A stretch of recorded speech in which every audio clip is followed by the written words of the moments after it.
नाजरीन, नून लीग के अंदर से खबरें सामने आई हैं। वजीर आजम हाउस में किस चीज का मंसूबा बनाया जा रहा है और अगली हुकूमत में किसको कितना हिस्सा मिलेगा, कौन वजीर आजम होगा और कौन अगली हुकूमत बनाएगा। इस हवाले से वजीर आजम हाउस में खुफिया मुलाकातें हो रही हैं, लेकिन ये सब नून लीग खुफिया तरीके से कर रही है, जिसका इल्म बाकी जमातों के साथ साथ मौलाना फजलुर रहमान को भी नहीं है। एक सहाफी ने वजीर आजम हाउस में जारी इन मुलाकातों और मुलाकातों में होने वाली बातों का हवाल बयान किया। इस वीडियो में आज हम आपको वजीर आजम हाउस में होने वाली उस खुफिया मंसूबा बंदी के बारे में बताएंगे और इसके साथ ही आपको बताएंगे ये मंसूबे किसके कहने पर बनाए जा रहे हैं और नवाज शरीफ को किस रास्ते से पाकिस्तान लाया जा रहा है। दोस्तों, आज की वीडियो को जानने से पहले हमारे चैनल खोजी टीवी को सब्सक्राइब करना मत भूलें और साथ बेल आइकन से नोटिफिकेशन फॉर ऑल पर क्लिक कर लें।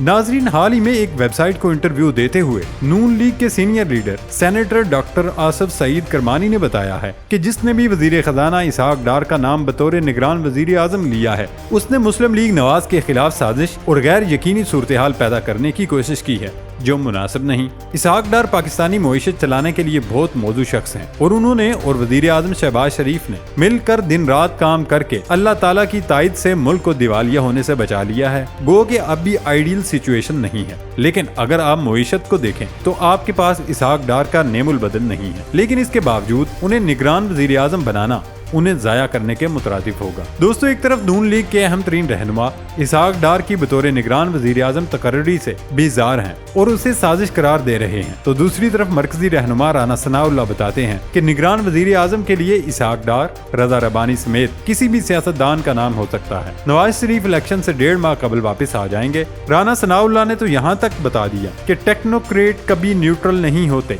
इसलिए मेरी तजवीज है निगरान वजीर आजम सियासतदान हो। पंजाब में पहले इंतखाबात हो जाते तो आम इलेक्शन बेमैनी हो जाते। जबकि सईद करमानी बताते हैं कि लोग बाशऊर हैं और उन्हें मालूम है कि किसके दौर में महंगाई और बेरोजगारी कम थी और वो पुर उम्मीद हैं कि आइंदा इंतखाबात में मुस्लिम लीग नवाज मरकज और पंजाब में हुकूमत बनाने में कामयाब हो जाएगी, जबकि आइंदा इंतखाबात में पाकिस्तान तहरीक इंसाफ के पास उम्मीदवार भी ना होंगे। नाजरीन, कभी कभी ख्याल आता है कि इस मुल्क की सियासत कभी पुरसुकून नहीं हो सकती, हरदम तमाशा जारी रहेगा और अवाम इसी आसो उम्मीद पर वक्त गुजार देगी कि हमारे दिन भी कभी बदलेंगे। वैसे ऐसा होता नजर नहीं आ रहा। वजीर आजम हाउस में बैठे हम वजीर और लीगी रहनुमा भी कुछ इसी किस्म की गुफ्तगू कर रहे थे। समा न्यूज से वाबस्ता एक सहाफी ने वजीर आजम हाउस में जारी उस गुफ्तगू का हवाल बयान किया, जिसमें उन्होंने बताया कि जब मैंने बेसाख्ता सवाल किया कि मियां नवाज शरीफ कब वापस आएंगे, उनका जवाब था आना तो अगस्त के पहले हफ्ते में तय था, मगर जरदारी ने चाल चल दी है।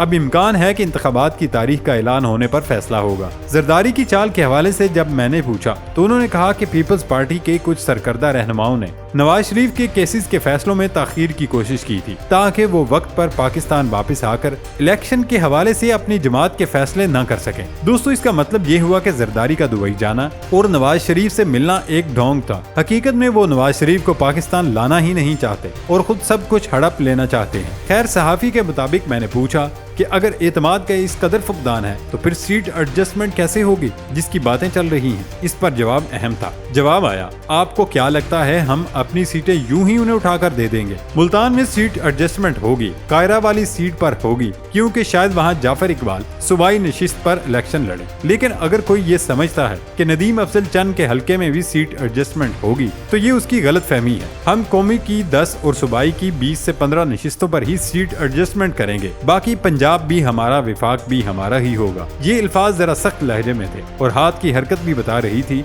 कि मैदान सजेगा और भरपूर सजेगा। सहाफी ने अगला सवाल किया, क्या नवाज शरीफ अगला वजीर आजम होगा? इस पर चंद लम्हे खामोशी के बाद उनका जवाब था, अगर नवाज शरीफ वजीर आजम हुआ तो मरियम नवाज हमारी वजीर खारजा होगी। ये जवाब सुनने के बाद सहाफी हैरान हुआ। सहाफी ने फौरी तौर पर सवाल किया, इस अगर कोई यकीनी कैसे बनाया जाएगा? जिस पर उनका जवाब था, ये आप सितंबर में देख लेंगे।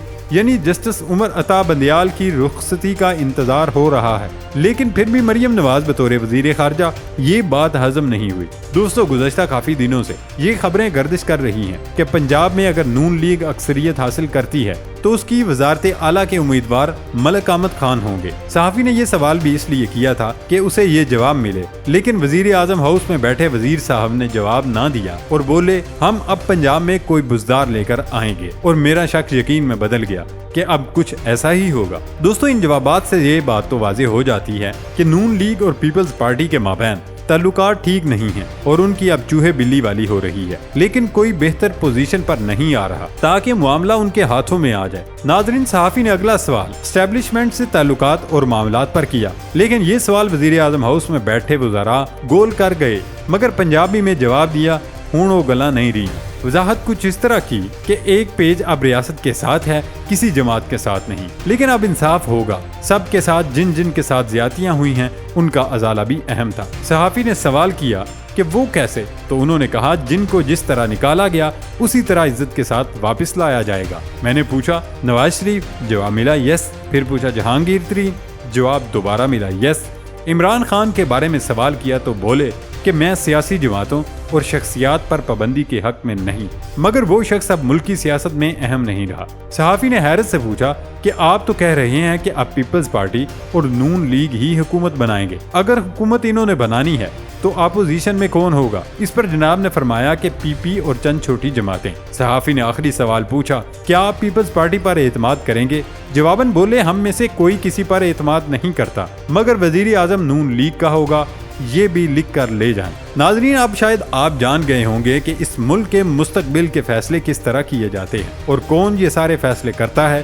وزیر اعظم سے لے کر اپوزیشن تک کے فیصلے اسی طرح کی ملاقاتوں میں ہو جاتے ہیں، جبکہ بیچارے عوام سوچ رہے ہوتے ہیں کہ وہ ووٹ دے رہے ہیں تو انہی کا نمائندہ ایم پی اے یا ایم این اے بنے گا۔ ایسا ہرگز نہیں ہے، یہ فیصلے ہر الیکشن سے پہلے ہو جاتے ہیں اور وزیر اعظم سمیت ہر صوبے کا وزیر اعلیٰ بھی پہلے سے منتخب ہو جاتا ہے، لیکن ووٹ کا عمل صرف دنیا کو دکھانے کے لیے کیا جاتا ہے۔ انہی خفیہ ملاقاتوں اور سیاسی جماعتوں کے میل ملاپ نے پاکستان کو آج اس ڈگر پر پہنچا دیا کہ آج ہر عمل کے لیے آئین کو تبدیل کرنا پڑتا ہے۔ اللہ تعالیٰ اس ملک پر اپنا خصوصی رحم فرمائے، آمین۔